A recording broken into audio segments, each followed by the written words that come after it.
Hello and welcome back to 9 Years in China with old teacher Kenny. I hope you've been doing okay. I was just talking to one of my students in China.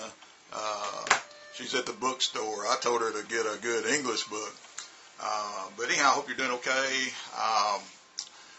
And don't forget to subscribe to my channel. And anyhow, I thought today we're maybe not talking about a city in general, but just some experiences about speech contests. If you're a foreign teacher in China, odds are you've been invited to lots of speech contests, and they can all be very different. But learning English is a big deal in China, and seeing who's best. Everybody wants to know who's the best, who's the worst, and these sort of things. And I was no different. It seemed like the moment I hit the ground in China, I was whisked to some contest somewhere, speech contest, teacher methodology contest, all kinds of crazy things. And it is really fun most of the time. What I hated is about speech contest is often they may start at 5, 6 years old all the way up to middle school, and kind of on the same subject, and a lot of it is very, very rehearsed. And if you are a judge at one of those contests, you're about halfway through, you may be going, but usually you get paid a little bit of money and something to eat. And it's a joy to see the kids and see how well their English is developed. But I always hated, because I could tell it was rehearsed. A lot of their speeches were rehearsed, and to me that's not real oral English. It's not, but still, it's a speech. It's a prepared speech, and you get to hear, their pronunciation and things like that. So that part is good. I prefer to have maybe some multiple topics and let them just speak off the top of their head. Give them 5 minutes and just let them say what they can say, because I'm not concerned with the mistakes so much. I'm listening, how well they can tell their thoughts. But speech contests are everywhere, and a lot of them are kind of hidden from the foreigner too. And that might be a topic of another little video. But I've been through many, many of them, and I've kind of learned how they were doing them, and I said, man, I don't like that. I want to change things. So by the time I got to Huainan, my second city that I had been talking about, I said, I'm going to come up with my own speech contest. And I had a group of English majors. I taught freshmen and sophomores at a little college just down the road from my big college, and they were perfect for one. And I said, well, okay, what do I need to do? I need to get my own judges. I do not want any of their teachers there. I want to get my own judges. So I picked believe it or not, we had a Polish national that was teaching English. His name was Peter, a really nice guy that could speak about 5 languages.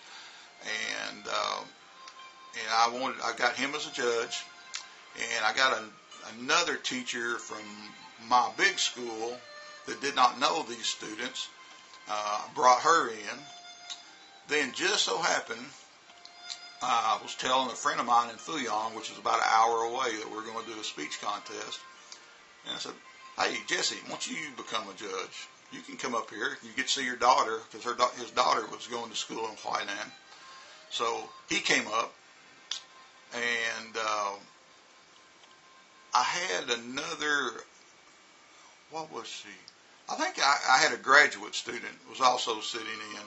Now me, I did not want to judge my students. Okay, so I would introduce them. I kind of played the host or whatever. But the whole idea was I wanted them judged fairly, from somebody who did not know them, and the best person win. Now, I already had an idea who would take the grand prize, but the others were kind of left up for grabs. And so what I did, I went out with my own money. I bought some little prizes, not little prizes. I bought the winner. We got about 3 books, and so I was buying English books, grammar this, and for the first 4 prizes. Right before I started doing the contest, we had the contest going. I was in class one day, and this was about a week ahead. And there was one of my freshmen. We were doing some reading or whatever, and this girl always sat in the back. She was always really, really quiet. But one day I was standing right close to her as she was reading. I'm going, wow, her voice is so clear. Her words sounded so good. She had really, really good pronunciation. And I was really impressed with her. But she's shy. And her name was Maggie, her English name. And I said, would you like to be in my contest? I really, really want you. I think you could do really, really good in my speech contest. And she kind of hee-hawed just a little bit. But then she said, yeah, there's nothing else for them to do. They're locked on campus anyhow, basically. And I was the teacher, so I knew I could probably reel her in, And so we got a group of people together to do the speech contest. And Maggie, in my heart, I knew Maggie was, pronunciation-wise and voice-wise, was as good as anybody. And the girl that won the contest was a seasoned pro speech contest girl, and but she always had a really big accent, and she'd get to talking really fast, and it would make her accent even worse. Maggie, on the other hand, was a whole different kind of personality. Now she might be a little nervous at first, and she'd get into her own zone. But we did the contest, and sure enough, my student Maggie got second place. I just knew in my heart that she would do good. The girl that won was the girl I expected, and she was a junior, but we wanted her in the contest because she was always at our English corners and things. But I kind of made my contest with my own rules, did it Kenny way, and trying to break the Chinese way that we did it. And we had a really good topic.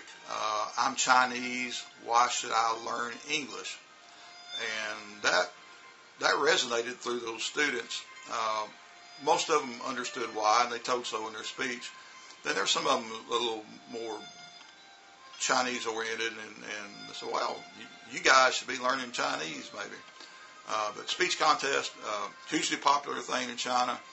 And if you're a foreign teacher over there, just get involved with it and do as much as you can, because the more English activities you get involved with, the more you see how their system works.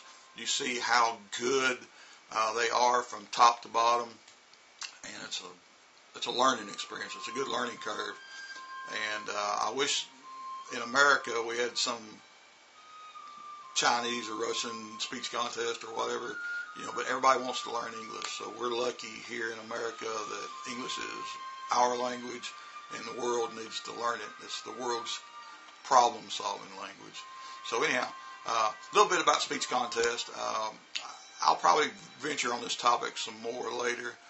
But anyhow, have a great, great day, okay? And I hope I see you soon. Bye-bye.